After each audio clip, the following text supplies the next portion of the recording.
saya yang terhormat pimpinan daripada SMP Negeri Manusu, Bapak Eko Selamat, yang saya hormati teman-teman guru SMP Negeri Manusu dan juga staf tata usaha yang saya kasihi dan bangga memuliakan adalah Bapak Ferry Habis Mayor selaku peserta CIP SMP Negeri Manusu, singkatnya Bapak Ibu guru yang hadir menempati ruangan kelas ini. Pertama, marilah senantiasa kita panjatkan puji dan syukur kepada Tuhan Yang Maha Kuasa atas segala berkat penyertaan dan juga bimbingannya.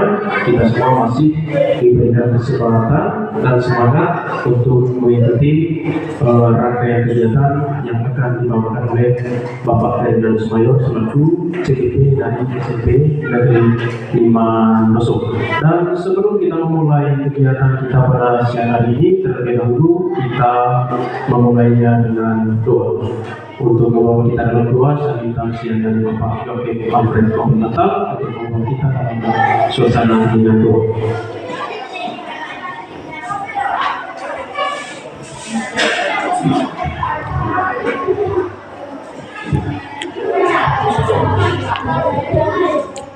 Marilah kita mengambil sebuah nafas dalam nama Tuhan, Putra dan Roh Kudus. Amin. Allah yang Maha Kuasa, puji dan syukur kami aturkan kepada-Mu atas segala penyertaan sepanjang hari yang telah kami lalui. Pada kesempatan yang berbahagia ini, kami akan hendak mengikuti kegiatan dari saudara kami, Bapak Ferry Habis Mayor, untuk mensosialisasi kegiatan guru penggerak. Semoga dengan penyertaan dan berkat-Mu, Engkau selalu senantiasa selalu bersama kami, agar kami dapat mengikuti dan menyimak materi yang diberikan oleh narasumber kami sesuai dengan rencana dan kehendak-Mu. Akhirnya Tuhan, segala doa dan harapan ini kami sampaikan kepada-Mu lewat berkat Kristus Tuhan kami. Amin. Dalam nama Tuhan, Putra dan Roh Kudus. Amin. Baik, terima kasih kepada Bapak Yogi Alfred Natal yang telah membawa kita dalam suasana yang doa. Untuk tidak memperpanjang waktu dan kata, saya berikan kesempatan langsung kepada Bapak Ferry Habis Mayor sebagai calon CDP kita SMP Negeri Manusu. Waktu seluas-luasnya saya.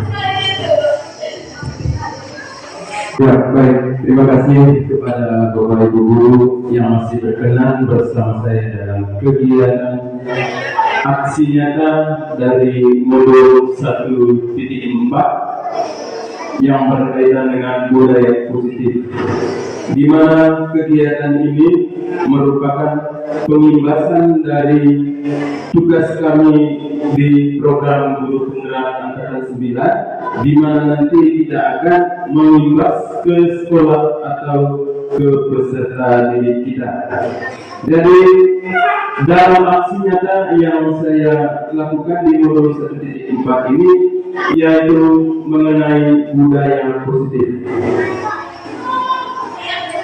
Bapak Ibu guru, Bapak Kepala Sekolah yang saya hormati, yang pada kesempatan ini mewakili Pak Markus selaku Kaur Kurikulum, dan juga Bapak Ibu guru, teman-teman sekalian yang saya cintai. Berdasarkan tugas yang kami lakukan, yaitu tentang budaya positif. Mungkin di dalam diri kita atau dalam hati kita berkata, apa itu budaya positif? Budaya positif nanti kita sama-sama menyimak dalam pembelajaran atau kegiatan kita kali ini. Sebelum kita masuk ke budaya positif, latar belakang kegiatan. Yang pertama, menurut Bapak Ki Hajar Dewang telah menjelaskan bahwa tujuan pendidikan yaitu menuntut segala kodrat yang ada pada anak-anak agar mereka dapat mencapai keselamatan dan kebahagiaan yang setinggi-tingginya baik sebagai manusia maupun sebagai anggota masyarakat. Oleh sebab itu, pendidik itu hanya dapat menuntun tumbuh dan hidupnya kekuatan kodrat yang ada pada peserta didik sendiri agar dapat memperbaiki lakunya, hidup dan tumbuhnya kekuatan kodrat anak. Kemudian kita masuk pada budaya positif. Budaya positif yang dimaksud adalah nilai dan keyakinan dalam diri kita untuk membiasakan atau melakukan itu dengan baik. Di sekolah sangatlah penting untuk mengembangkan peserta didik yang memiliki karakter kuat dan berakhlak sesuai dengan profil pelajar Pancasila seperti yang dicetuskan sebagai pedoman untuk pendidikan di Indonesia.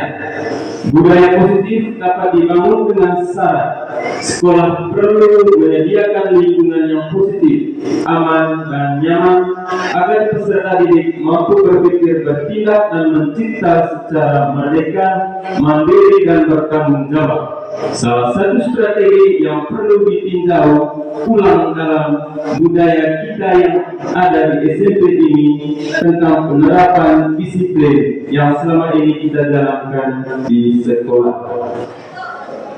Kemudian dari model disiplin yang dibangun pada sekolah yang kita lakukan belum terpusat pada siswa. Selain itu, posisi kontrol guru belum sampai pada tahap manajer, melainkan sebagai penghukum dan membuat siswa merasa bersalah.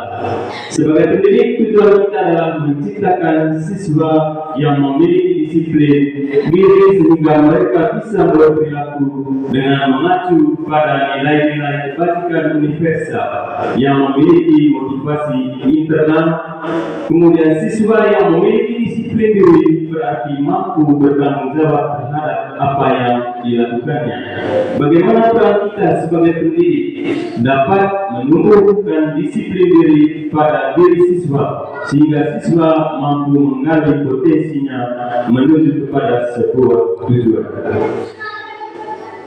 Kemudian konsep utama yang berkaitan dengan budaya positif di sekolah adalah sebagai berikut. Yang pertama, disiplin positif. Kemudian kedua, 3 motivasi perilaku manusia. Ketiga, 5 posisi kontrol guru. Keempat, 5 kebutuhan dasar manusia. 5 keyakinan kelas. 6 segitiga restitusi. Rancangan tindakan aksi nyata. Sekolah merupakan tempat belajar bagi anak-anak untuk mengetahui nilai-nilai kebajikan universal. Dengan belajar memahami nilai-nilai, anak dapat menumbuhkan motivasi dalam dirinya untuk berperilaku. Budaya positif menjadi suatu cara untuk dilaksanakan di sekolah supaya tercipta hal-hal positif guna mendukung, juga merupakan bagian dari kegiatan sekolah. Dalam menanamkan budaya positif di sekolah, kita sebagai guru idealnya berperan dalam posisi kontrol sebagai manajer dalam meningkatkan kreativitas siswa untuk membentuk siswa dalam budaya positif.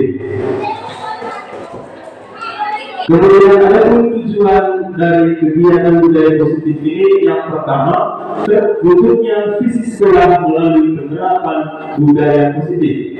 Yang kedua, terbentuknya karakter disiplin yang kuat di sekolah. Yang ketiga, menumbuhkan dan menguatkan karakter positif melalui kebiasaan-kebiasaan positif. Keempat, menumbuhkan budaya positif pada semua warga sekolah. Kemudian menciptakan suasana belajar bagi peserta didik yang aman dan menyenangkan. Tolak ukur dalam melakukan budaya positif di sekolah. Yang pertama, sebagai kepala sekolah dan guru mampu menjelaskan disiplin positif, motivasi perilaku manusia, posisi kontrol guru, keyakinan kelas, segitiga restitusi. Kemudian kedua, semua warga sekolah mampu menerapkan disiplin positif. Dan terakhir, 5 guru dan kepala sekolah mampu menerapkan pendekatan segitiga restitusi dalam mengatasi permasalahan peserta didik. Kemudian tindakan yang akan dilakukan atau dijalankan nanti. Yang pertama, menjalankan konsep budaya positif di sekolah. Dari maksudnya konsep positif itu kira-kira kita sebagai guru untuk menciptakan budaya positif di sekolah itu konsep apa yang kita buat nanti. Tentu saja berdasarkan kesepakatan bersama. Kemudian semua warga sekolah mampu mempraktikkan budaya positif yang telah disosialisasikan oleh saya sendiri sebagai calon guru penggerak. Kemudian semua guru membuat keyakinan di kelas masing-masing. Keyakinan kelas yang telah dibuat ditempel pada dinding kelas.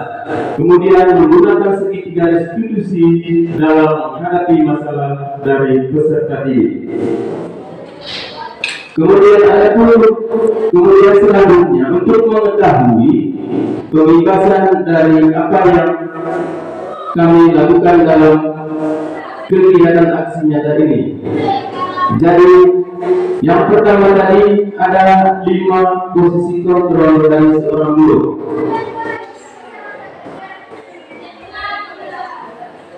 Yang pertama, sebagai penghubung.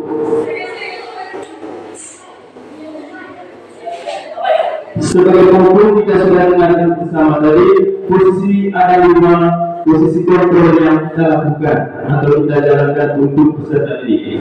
Posisi penghubung, guru yang berperan sebagai penghubung akan menggunakan hukuman untuk mengontrol perilaku murid. Hukuman yang diberikan dapat berupa hukuman fisik maupun verbal. Begitu contohnya, misalnya guru yang murid tidak mengerjakan tugas dan lain-lain.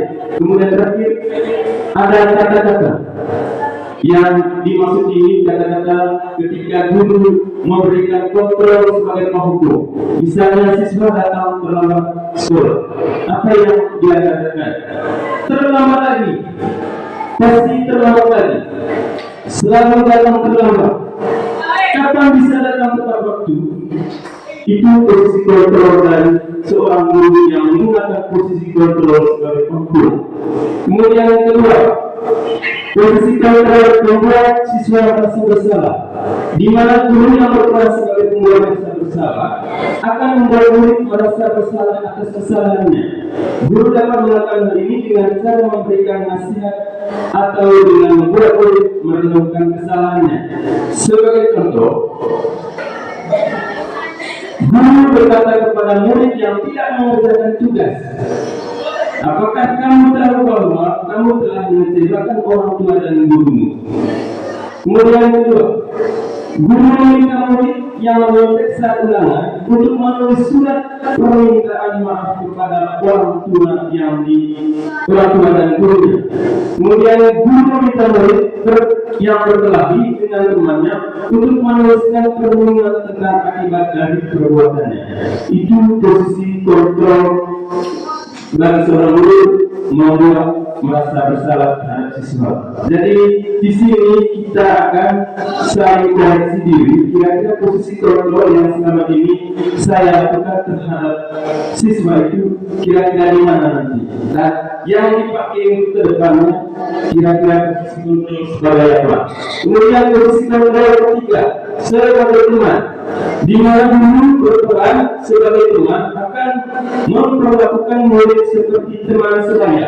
Guru akan berusaha untuk dekat dengan murid dan memahami masalah-masalah yang mereka hadapi. Sebagai contoh, sering mengobrol dengan murid di luar jam pelajaran. Guru ikut bermain dengan murid saat istirahat. Guru membantu murid memecahkan masalah-masalah pribadi mereka. Jadi posisi kontrol sebagai teman ini kita juga sebagai guru perlu hati, karena dengan pendekatan kita dengan murid sebagai teman, mereka menganggap kita guru ini kan teman kita. Jadi antara mereka dengan kita sebagai guru, mereka menganggap sedikit tidak dihargai. Artinya di sini di 5 posisi kontrol ini kita nanti akan sebisa mungkin kita menggunakan posisi kontrol yang mana. Itu tergantung dari kita. Tapi pada kesempatan ini kita menyimak betul-betul posisi kontrol sebagai guru untuk peserta didik. Kemudian posisi kontrol sebagai pemantau. Guru yang berperan sebagai pemantau akan memantau perilaku murid dan memberi arahan jika diperlukan.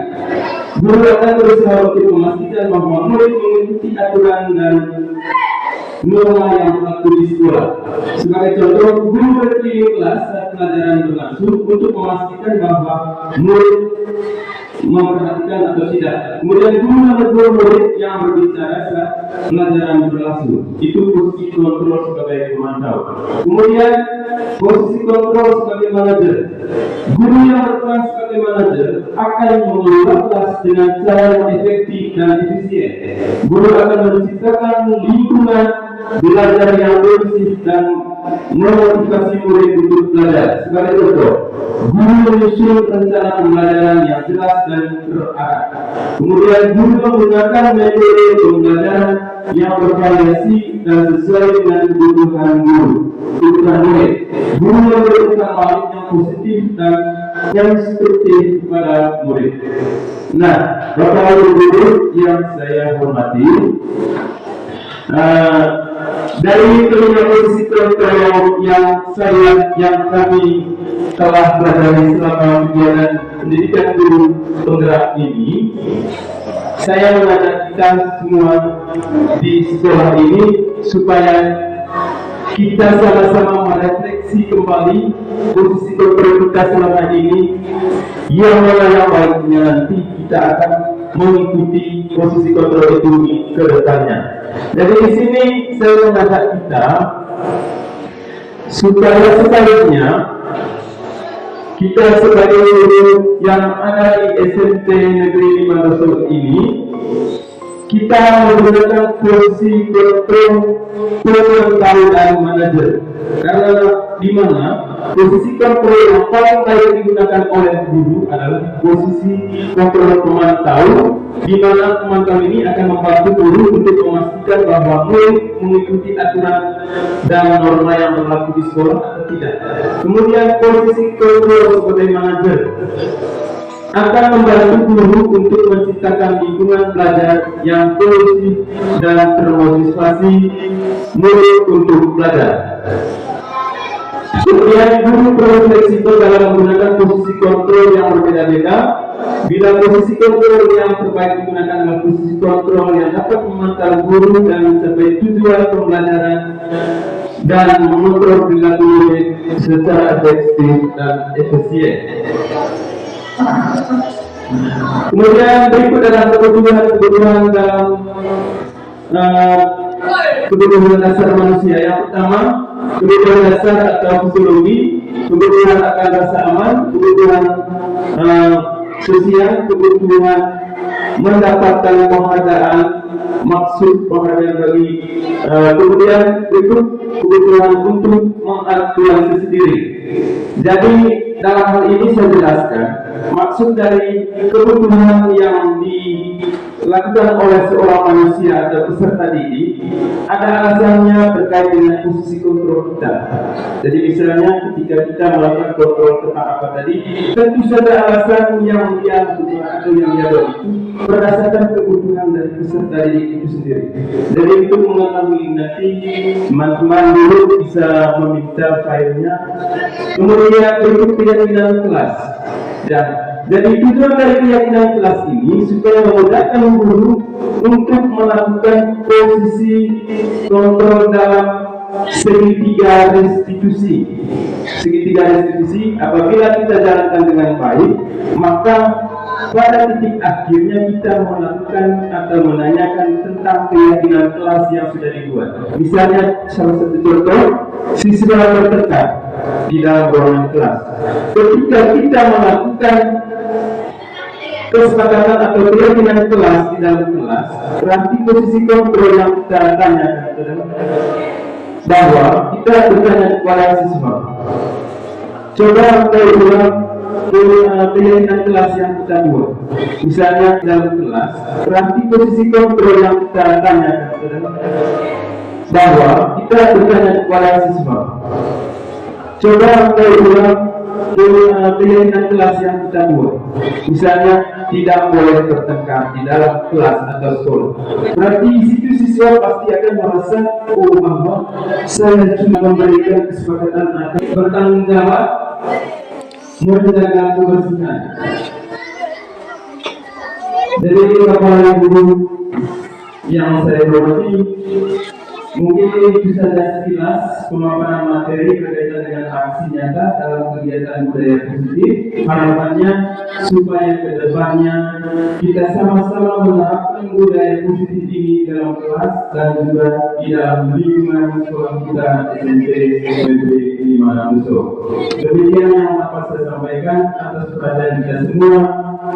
Saya ucapkan terima kasih dan selamat siang. Kembali kepada Bapak Ibu.